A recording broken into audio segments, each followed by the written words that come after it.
Welcome back to the Champions of the Parish. This is Dang Square. Today we're going to do a deck tech on Oloro, Ageless, Ascetic.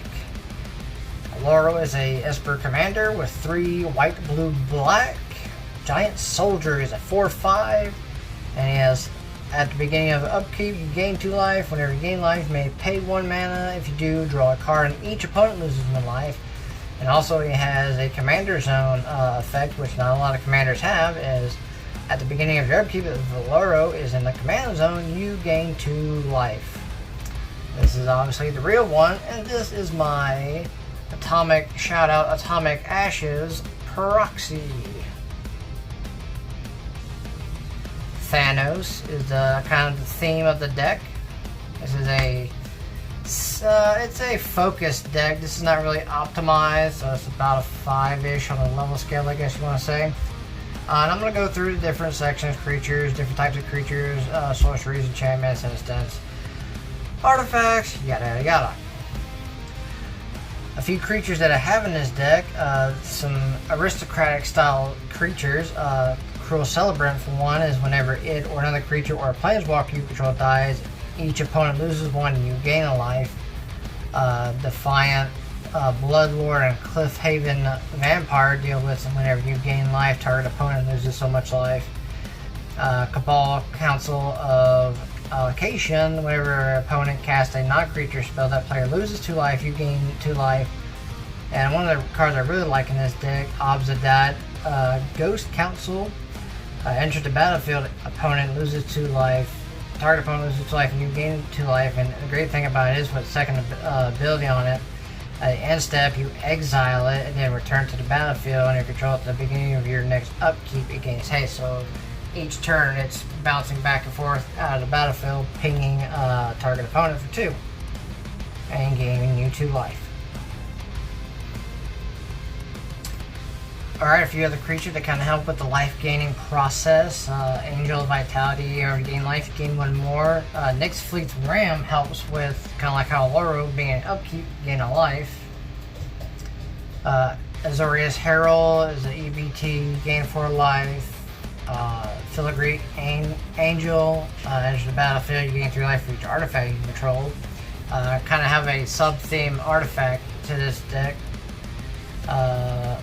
Orozco Sun Guide, whenever it untaps, you gain 2 life. And Defiant, Wall of Reverence, at the end of the step, you gain life to the power of a creature you control. Alright, some more creatures that kind of help with the life gaining process are creatures with lifelink.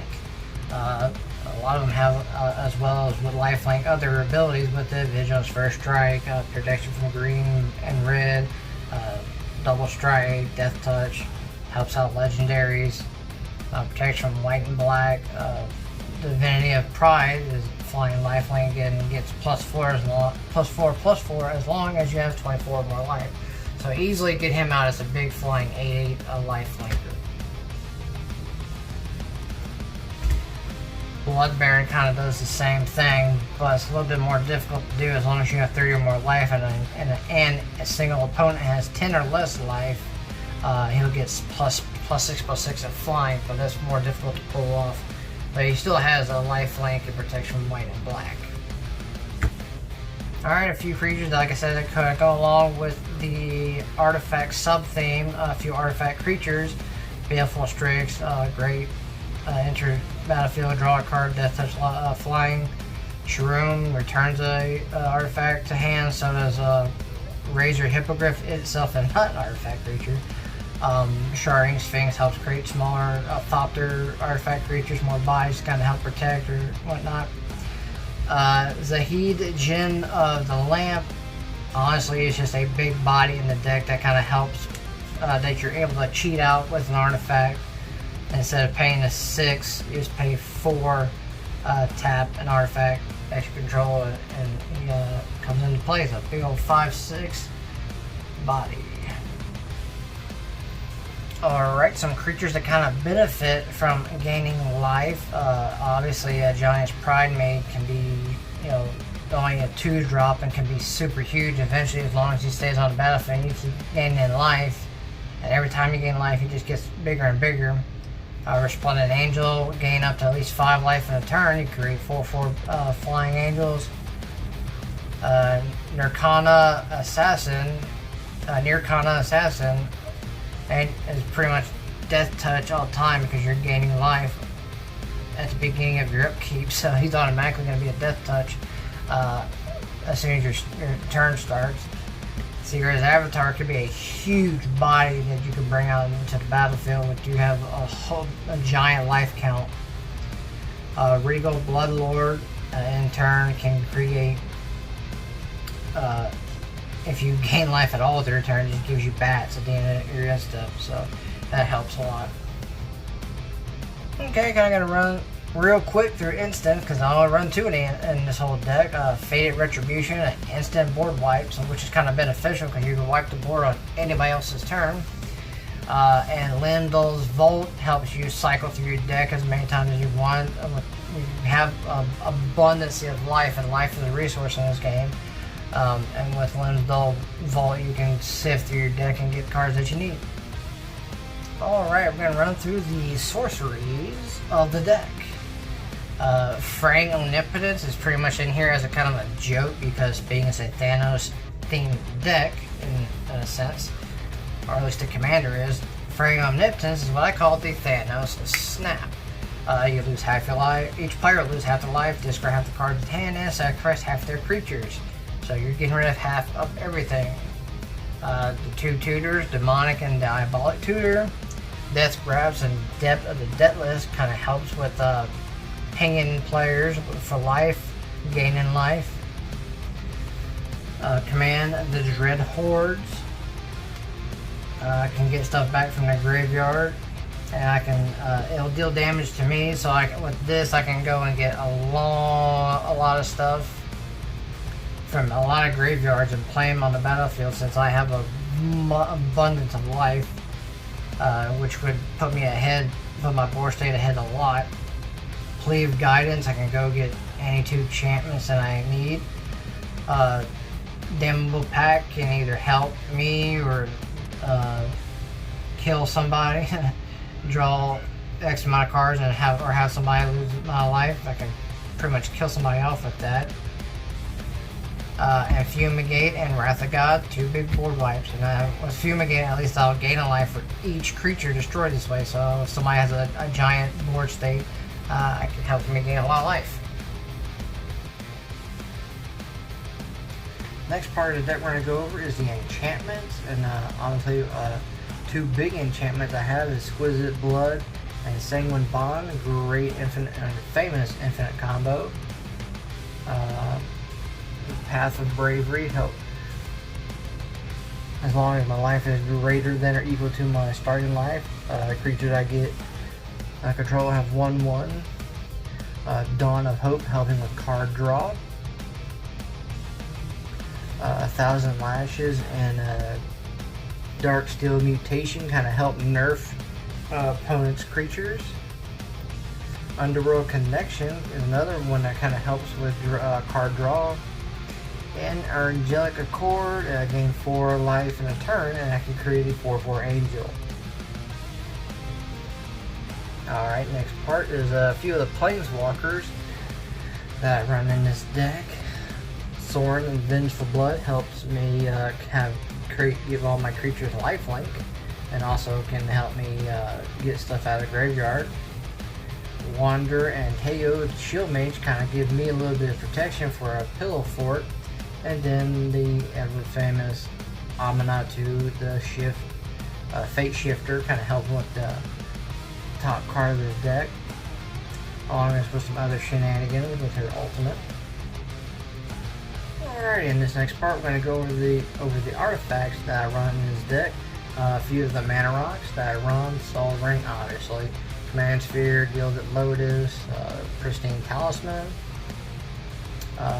Running Crawl Space, which is a great card to help kind of Pillow Fort the deck.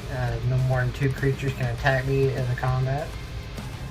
Alhamaret's Archive, I can't really pronounce that well. Great card for this deck because if I gain life, I gain twice as that much life. And card draw, I can draw additional card or draw 2 cards instead.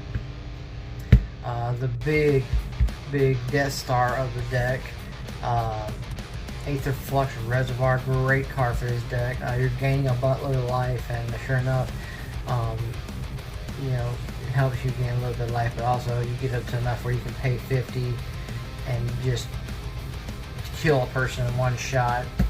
Another big card, Bolus of Citadel. You have plenty of life with this deck, so as a big resource, help you play cards off the top of your deck. Another good board wipe, Neverall's Disc, and then kind of help shuffle the graveyard back into the deck. Elixir of Immortality. Alright, with some of the basic lands that run, obviously you run Swamp, Islands, and Plains for an Esper deck.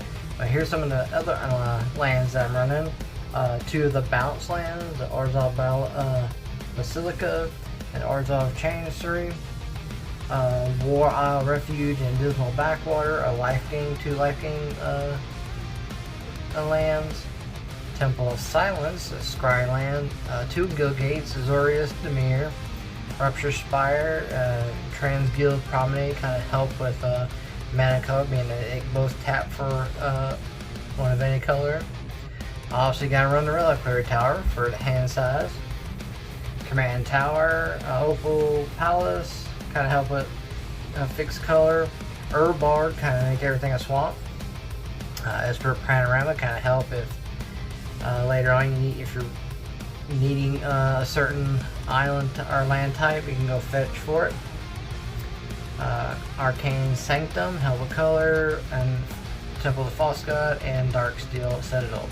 Now I am thinking about upgrading this land base up a bit, especially with the 2 Guild Gates and the Rupture Spire and Trans Guild Promenade.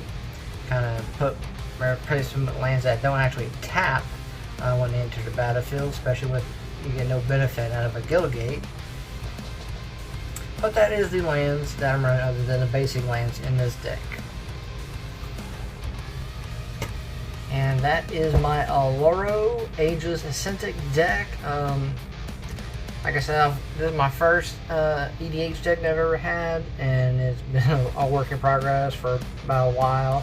The Aether Flux Reservoir is pretty much the last big major change that I can do that I've put in this deck. There are a few other changes that I probably could make, especially with the land base in it. Like I said, I'm going to try to eventually upgrade the land base on it. The deck list for this deck can actually be found, and I'll try to remember to put a link in the description, on tappedout.com. I have all my deck lists there. Any deck that I've ever, every deck that I have built other than one is on there. There's one deck list on that I have that I don't actually have built yet. But yeah, all my decks are always upgrading. Anytime I make a change, I'll update it on the Tapped Out. So if you want to check out the deck list and any of my other deck lists, check them out there. Thanks for watching. Any tips or comments, please feel free to place a comment in the comment section. Anyway, y'all have a good one.